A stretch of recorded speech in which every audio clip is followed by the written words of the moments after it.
नमस्कार दोस्तों। प्रभास बैच में एक बार फिर से आपका स्वागत है। मैं सोनू सर आपको आज सेकेंड क्लास फिजिक्स में क्लास 10th के पहले चैप्टर प्रकाश के परावर्तन के बारे में विशेष रूप से जानकारी देंगे। तो आइए समय को व्यतीत न करते हुए शुरू करते हैं। सेकेंड क्लास प्रकाश का परावर्तन। तो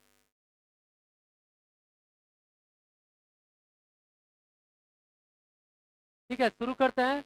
पहला लेसन, प्रकाश का परावर्तन।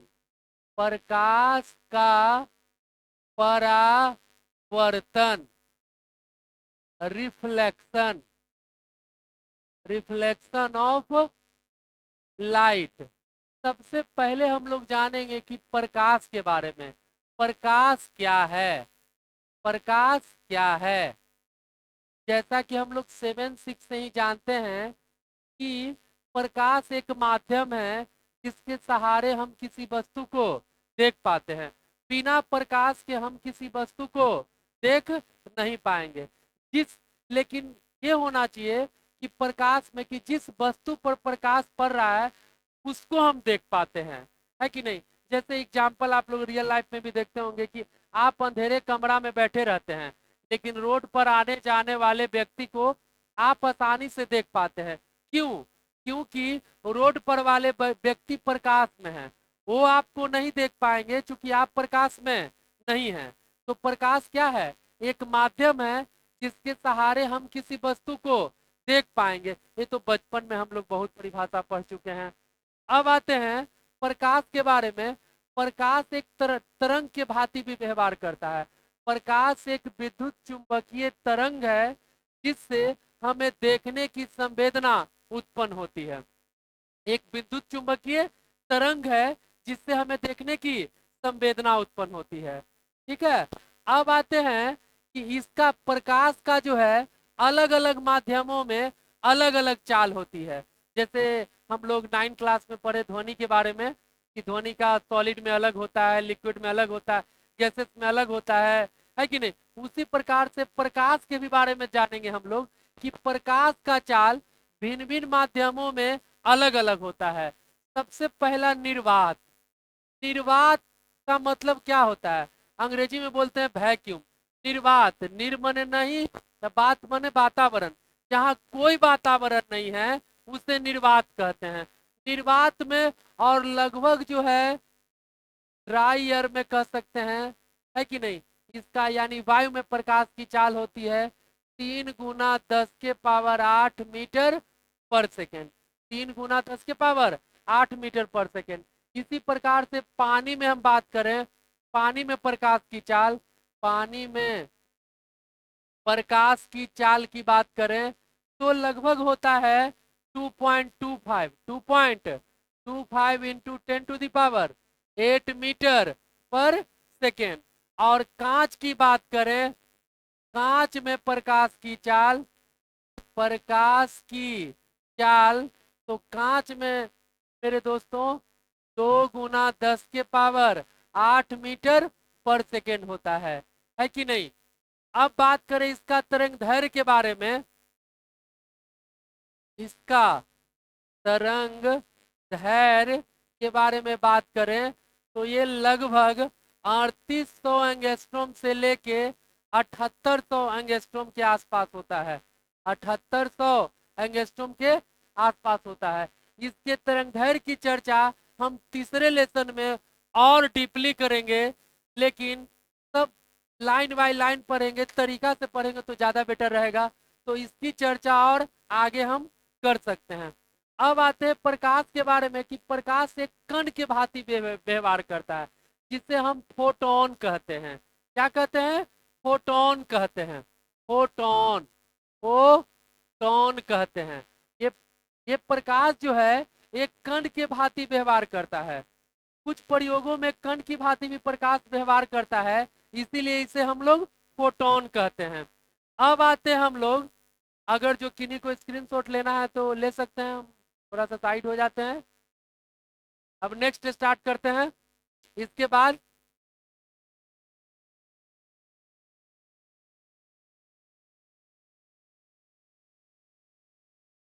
शुरू करते हैं।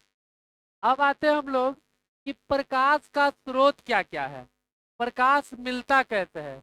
तो कुछ प्राकृतिक स्रोत भी है और कुछ मानव निर्मित स्रोत भी है।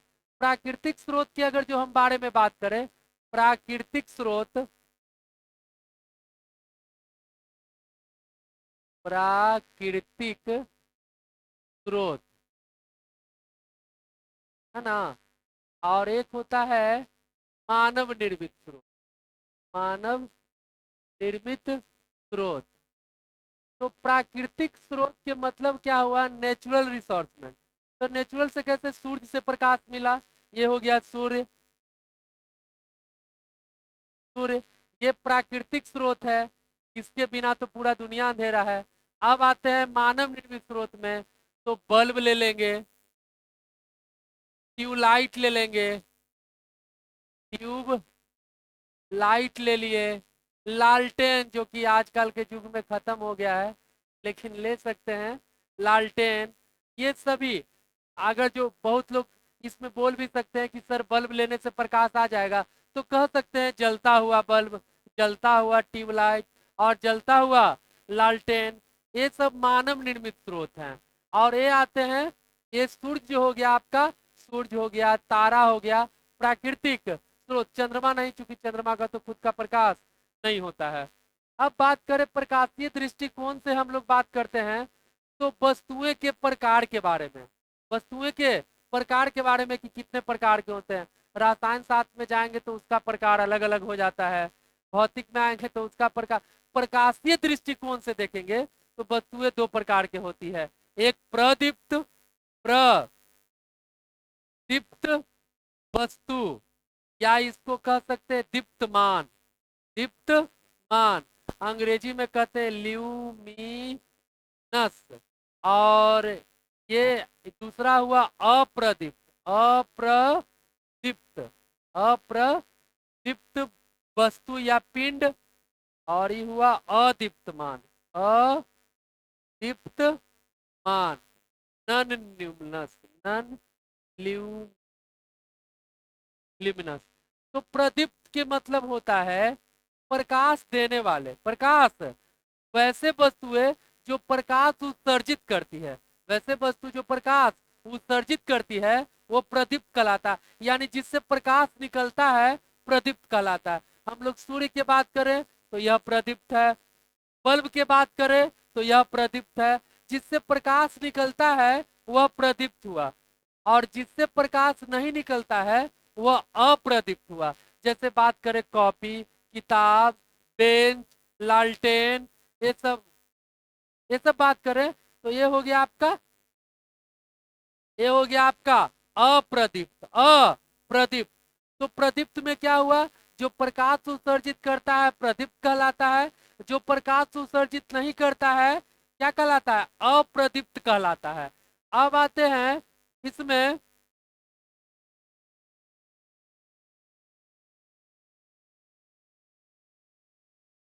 प्रकाशीय दृष्टिकोण से पदार्थ के प्रकार, पदार्थ कितने प्रकार के होते हैं, सॉरी, पदार्थ के प्रकार, ये भौतिक दृष्टिकोण से आ रहे हैं, हम लोग प्रकाश, प्रकाशिक पढ़ रहे हैं, प्रकाशिक में पढ़ेंगे पदार्थ के प्रकार। तो सबसे पहला हो गया आपका, जो जानते हैं, पारदर्शी, पारदर्शी, इसको बोलते हैं हम लोग ट्रांसपेरेंट, ट्रांसपेरेंट, पारदर्शी। और दूसरा होता है अपारदर्शी, इसको बोलते हैं, से बोलते हैं सॉरी, ओपेक।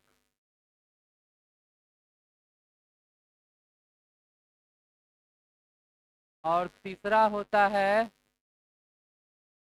पारभासी,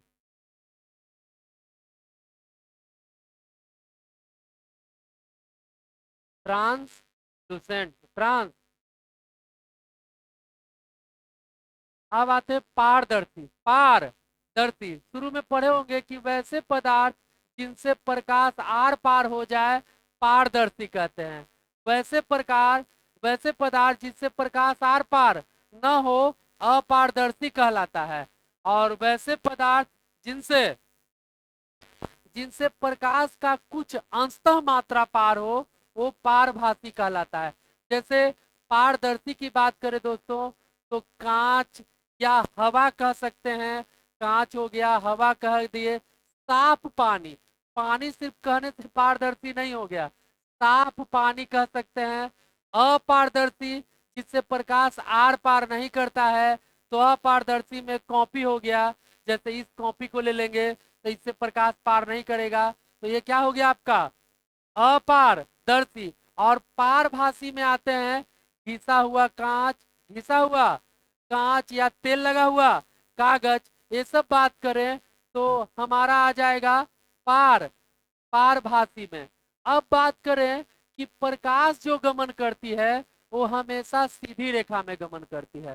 प्रकाश हमेशा सीधी रेखा में गमन करती है।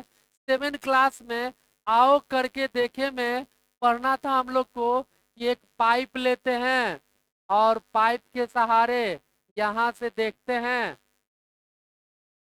यहाँ से देखते हैं, यहाँ कोई वस्तु रख देते हैं, ये वस्तु है। तो जब पाइप सीधा रहता है तो वस्तु स्पष्ट दिखाई देता है। लेकिन जब दूसरे केस में अगर पाइप को हम टेढ़ा कर देते हैं तो वस्तु दिखाई नहीं देता है। तो स्पष्ट हो जाता है क्या कि प्रकाश हमेशा सीधी रेखा में गमन करता है। प्रकाश हमेशा किस रेखा में गमन करता है? सीधी रेखा में गमन करता है। आगे के चैप्टर में और भी थोड़ा डिटेल होगा, लेकिन अभी थोड़ा सा जान लेते हैं कि हम किसी वस्तु को देख रहे हैं, ये वस्तु है, ये कोई व्यक्ति है और इन्हें देख रहे हैं, तो वस्तु से निकलने वाले प्रकाश व्यक्ति तक पहुंचना चाहिए, तभी वो वस्तु दिखाई देगी, वरना वस्तु दिखाई नहीं देगी।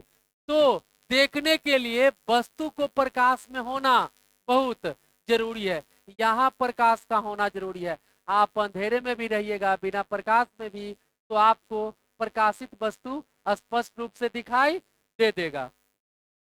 नेक्स्ट आते हैं किरण। अब आते हैं किरण, प्रकाशीय किरण के बारे में, है ना। रे, है ना, रे ऑफ लाइट, प्रकाशीय किरण। प्रकाश जिस जिस पथ पर गमन करती है उसे प्रकाश का किरण कहते हैं। प्रकाश जिस पथ पर गमन करती है उसे प्रकाश का किरण कहते हैं, है ना। जैसे देखिए हम अभी बताए कुछ देर पहले कि प्रकाश जो है सीधी रेखा में गमन करती है। जब भी गमन टेढ़ा होगा लेकिन सीधा होगा, कहने का क्या मतलब हुआ कि ये भी सीधा है, इसको टेढ़ा नहीं करेंगे कहेंगे दोस्तों, ये भी सीधा है। टेढ़ा के मतलब क्या हुआ?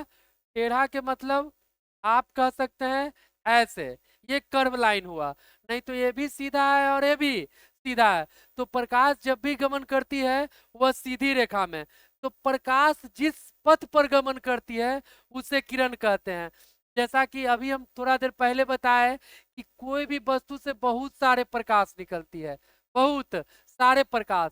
तो ये जो होता है प्रकाश के किरणों के समूह को किरण पुंज, पुंज के मतलब ऐसे भी पढ़े हम लोग समूह, तो पुंज के मतलब क्या होता है? समूह। गांव देहात वाले लोग समझते होंगे नेवाड़ी का पुंज, तो बहुत सारा नेवाड़ी हम लोग इकट्ठा कर देते हैं। तो और ज्यादातर लोग को तो नेवाड़ी का अर्थ भी नहीं समझ में आएगा, सीबीएसई वाले को, लेकिन हम लोग हिंदी वाले समझ सकते हैं। अब आते हैं किरण पुंज, beam of light, beam of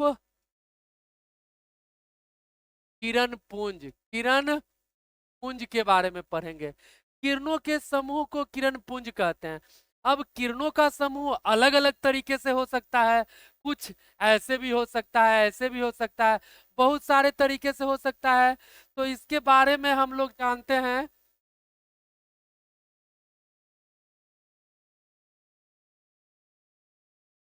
जैसे पढ़ेंगे सबसे पहला अभिसारी किरण पुंज, अभिसारी किरण पुंज। तो अभिसारी के मतलब क्या होता है, अंग्रेजी में बोलते हैं उसको कन्वर्जेंट। ऐसे भी कन्वर्ज के मतलब क्या होता है, इकट्ठा करना। तो विभिन्न दिशाओं से प्रकाश के किरण आकर एक बिंदु पर मिलती है, तो इस किरण पुंज को हम लोग अभिसारी किरण पुंज कहते हैं। और दूसरा है समांतर किरण पुंज, समांतर किरण पुंज, पैरेलल बीम ऑफ लाइट। तो इसमें क्या हुआ कि जब प्रकाश की किरणें एक दूसरे के समांतर हो तो समांतर किरण पुंज कहते हैं। और तीसरा है अपसारी, अपसारी, अपसारी डाइवर्जेंट, डाइवर्जेंट। अपसारी के मतलब होता है पसारना, पसारी किरण, याद रखिएगा मेरे भाई। पसारी मतलब जो कि एक बिंदु से किरण निकलकर विभिन्न दिशाओं में पसर जाता है, बिखर जाता है, उसे हम लोग कहते हैं अपसारी किरण पुंज। अब जैसे किरण पुंज के बारे में हम लोग जान गए, अभिसारी किरण पुंज, समांतर किरण पुंज और अपसारी किरण पुंज के बारे में। अब इसके बारे बारे में जानते हैं कि ये तो है, लेकिन परावर्तन, लेसन का नाम है प्रकाश का परावर्तन। तो परावर्तन क्या होता है, प्रकाश को किसी वस्तु से टकराकर लौटने की घटना को प्रकाश का परावर्तन कहते हैं। ये तो जनरल बात हो गया सर, है कि नहीं। लेकिन इसमें भी, परावर्तन में भी अलग अलग तरीके के प्रकार होते हैं। जैसे हम बात करें, जैसे देखिए एक ये सतह है और दूसरा ये सतह ले लेते हैं, है ना। इस पर भी प्रकाश आएगा लौटेगा, इस पर भी प्रकाश आएगा लौटेगा, आएगा लौटेगा। ये भी परावर्तन हो रहा है, ये भी परावर्तन हो रहा है। तो जब प्रकाश समतल सतह से परावर्तित होगा तो उसे हम लोग बोलते हैं नियमित, नियमित परावर्तन, परावर्तन। और जब टेढ़ी मेढ़ी सतह से, उभर खाबर सतह से परावर्तित होगा तो ये होगा अनियमित परावर्तन, अनियमित परावर्तन। एक इसके बाद का चैप्टर है प्रकाश का अपवर्तन। तो परावर्तन और अपवर्तन में सिर्फ ये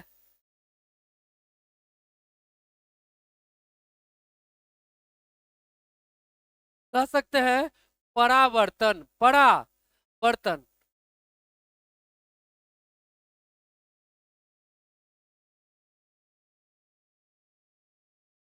परावर्तन। ये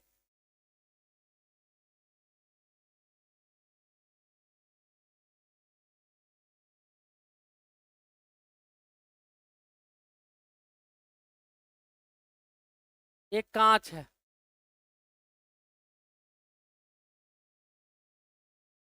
जब प्रकाश की किरण माध्यम से आकर किसी वस्तु से टकराने के बाद, किसी वस्तु से टकराने के बाद वापस अपने माध्यम में लौट जाती है, वह परावर्तन हुआ। जबकि प्रकाश की किरण एक माध्यम से आकर दूसरे माध्यम में प्रवेश करती है तो प्रकाश का अपवर्तन। तो अभी मेरे भाई, अभी प्रकाश के अपवर्तन का चर्चा नेक्स्ट लेसन में करेंगे। अभी परावर्तन के बारे में पढ़ते हैं। तो परावर्तन दो तरीके से हो गया, नियमित परावर्तन और अनियमित परावर्तन। नियमित परावर्तन जो है वो दर्पण, प्रकाश का नियमित परावर्तन जनरली समतल सतह पर और दर्पण के लिए होता है। तो आइए जानते हैं परावर्तन के बारे में।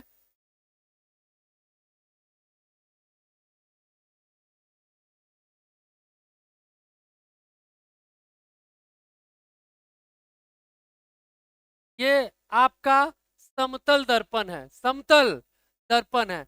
समतल दर्पण के मतलब आईना तो सबके घर में होगा, देखे होंगे आईना। और ये एक किरण, ऐसे तो बहुत सारे किरणें आती है, लेकिन फिजिक्स में एक दो किरण से ही लेकर हम लोग डायग्राम वगैरह बनाते हैं। तो एक किरण आई, तो जो आ रही है किरण आने का काम कर रहा है, इसीलिए इसको कहते हैं आपतित किरण। आने के बाद एक बिंदु पर आया, टकराने के बाद दूसरे माध्यम में तो जाएगा नहीं, वापस उसी माध्यम में लौट जाएगा। चूंकि आईना में पढ़े हैं, आईना के बारे में जानेंगे हम लोग कि पीछे का सतह जो होता है वह एक एल्युमिनियम या सिल्वर की परत से परत चढ़ा दी जाती है ताकि प्रकाश इससे वापस ना निकले। और आई प्रकाश की किरण आई, परावर्तन के बाद यहाँ पर टकराने के बाद दूसरे पहले माध्यम में वापस लौट गई, ये परावर्तित किरण, और इस पर एक अभिलंब खींचे, ये नॉर्मल या अभिलंब कहते हैं इसको। तो अब आते हैं कि आपतित किरण और परावर्तित किरण और अभिलंब तीनों एक ही बिंदु या तल में होता है, तीनों एक ही बिंदु या तल में होता है। दूसरा, आपतन कोण क्या होता है? तो आपतन कोण होता है कि आपतित किरण और अभिलंब के बीच बने कोण को आपतन कोण कहते हैं। आपतित किरण और अभिलंब के बीच बने कोण को आपतन कोण कहते हैं, और परावर्तित किरण अभिलंब के बीच बने कोण को परावर्तन कोण कहते हैं। तो प्रकाश के परावर्तन के नियम क्या है? आपतित किरण, परावर्तित किरण तथा आपतन बिंदु पर खींचा गया अभिलंब एक ही तल में होता है या एक ही बिंदु पर होता है।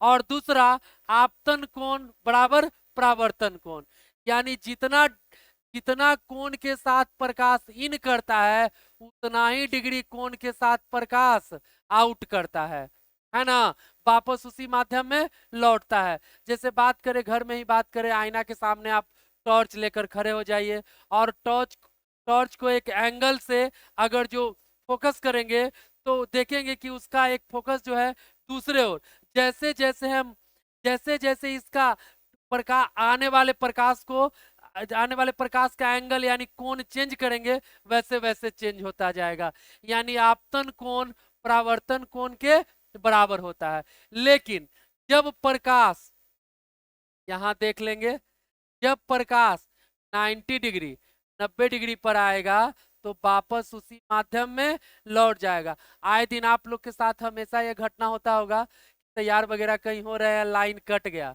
तो आईना में देखने के क्रम में क्या करते हैं, हर बार, पता नहीं आप लोग से हुई है कि नहीं, लेकिन गलतियां होती है कि हम लोग आईना में टॉर्च बारते हैं या मोबाइल का लाइट बारते हैं, लेकिन जिससे दिखाई नहीं पड़ता है। अभी पढ़े हैं कि जिस वस्तु को देखना होता है उस वस्तु पर प्रकाश होना चाहिए, तो फेस पर ही लाइट देना चाहिए। तो खैर, अब उस कंडीशन में हम लोग देखेंगे क्या कि जब लाइट को सामने से जलाते हैं तो वापस रिफ्लेक्ट करके आता है, यानी जितना डिग्री पर 90 डिग्री पर आएगा तो आपतित किरण और परावर्तित किरण एक ही पथ पर होगा, एक ही पथ पर होगा। अब आते हैं हम लोग प्रकाश के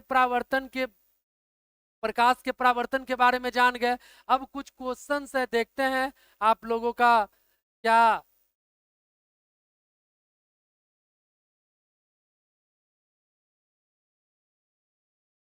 जैसे बात करें, हमने एक दर्पण बनाया,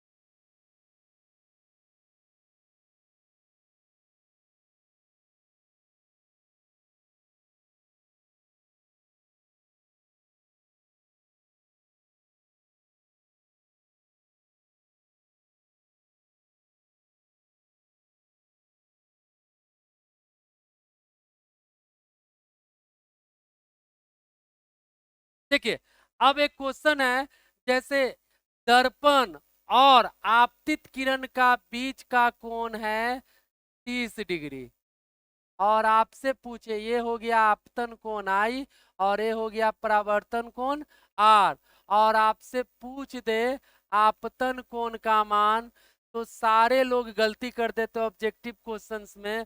यह कि सर बताया 30 डिग्री के साथ आ रहा है तो आर इक्वल होगा 30 डिग्री, जो कि रॉन्ग हो जाता है कि नहीं। अब देखते हैं, हम लोग को ये कोण चाहिए, तो ये कोण अभिलंब के मतलब हुआ 90 डिग्री, तो ये 90 डिग्री है और ये इतना 30 डिग्री है, तो ये कोण क्या हुआ, ये कोण आपका हो गया 90 - 30, यानी 60 डिग्री। तो आपतन कोण क्या होता है? आपतित किरण और अभिलंब के बीच बना कोण को आपतन कोण कहते हैं, ना कि दर्पण और आपतित कोण के बीच बने कोण को। तो दिया हुआ था दर्पण और आपतित किरण के बीच का कोण, लेकिन हम लोग को निकालना होगा आपतन कोण, यानी अभिलंब और आपतित किरण के बीच का कोण 60 डिग्री है। तो परावर्तन कोण जितना आई होता है उतना ही आर होगा और 60 डिग्री होगा। अब हम लोग पढ़ेंगे कि दर्पण के बारे में, कि दर्पण क्या होता है, दर्पण के प्रकार के बारे में। तो थोड़ा सा जान लेते हैं दर्पण।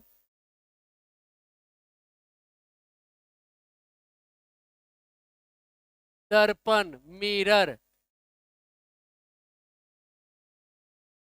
दर्पण 3 प्रकार के होते हैं। एक समतल दर्पण, दूसरा गोलीय दर्पण और परवलयीय दर्पण। अंग्रेजी में बोलते हैं इसे प्लेन मिरर, स्फेरिकल मिरर और पाराबोलिक मिरर। तो समतल दर्पण के बारे में हम लोग जाने। गोलीय दर्पण, गोलीय दर्पण भी 2 प्रकार के होते हैं। एक उत्तल दर्पण और दूसरा अवतल दर्पण। गोली उत्तल दर्पण कन्वेक्स मिरर और कॉनकेव मिरर। अब हम लोग नेक्स्ट क्लास में पढ़ेंगे गोलीय दर्पण के बारे में। अवतल दर्पण कैसा होता है, इसमें प्रतिबिंब का निर्माण कैसे होता है, उत्तल दर्पण कैसा होता है, प्रतिबिंब का निर्माण कैसा होता है, अवतल दर्पण कैसा होता है, प्रतिबिंब का निर्माण कैसा होता है। अवतल दर्पण में भिन्न भिन्न दूरी पर रखी वस्तुओं के प्रतिबिंब कैसे बनते हैं, उसका कंडीशन। तो 2 से 3 क्वेश्चन हमेशा आता है कि जब फोकस पर हो तो क्या होगा, और अनंत पर हो तो क्या होगा। तो ये सारे का चर्चा हम लोग अगले क्लास में करेंगे। धन्यवाद।